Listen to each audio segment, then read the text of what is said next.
News 8 at 10 starts now. Good evening. Today marks 20 years since the 9/11 terrorist attacks. People here in Indiana and across the United States are honoring the lives lost on that terrible day. News 8's Camila Fernandez has more on the commemoration. It's been 20 years since the 9/11 attacks. On that day, almost 3,000 people perished.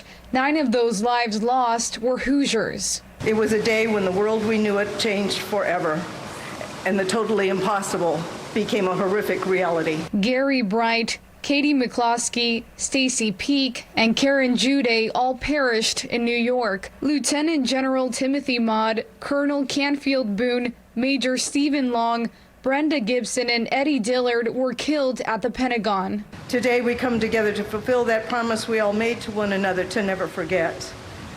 Today is the story of September 11th. On Saturday, Hoosiers from across the state gathered to remember the lives lost and rededicate the state's 9/11 memorial on Ohio Street near the government building. It was created 10 years ago with steel beams from the World Trade Center. Behind the beams, granite monuments detail the timeline of the events that took place on that tragic day.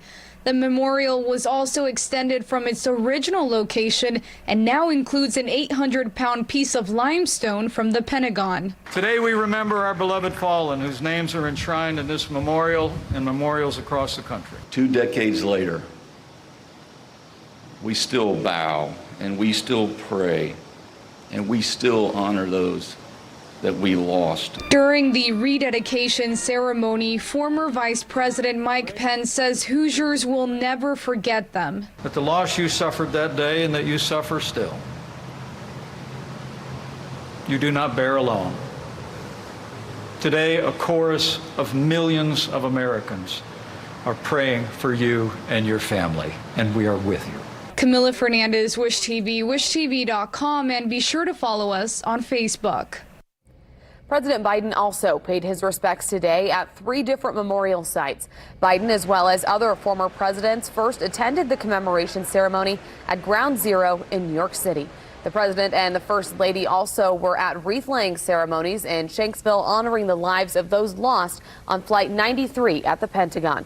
Biden says visiting the memorial never gets any easier. These memorials are really important, but they're also incredibly difficult for the people who are affected by it. Because it brings back the moment you got the phone call. It brings back that instant you got the news, no matter how many years go by. Biden also says today serves as a reminder at how important democracy is.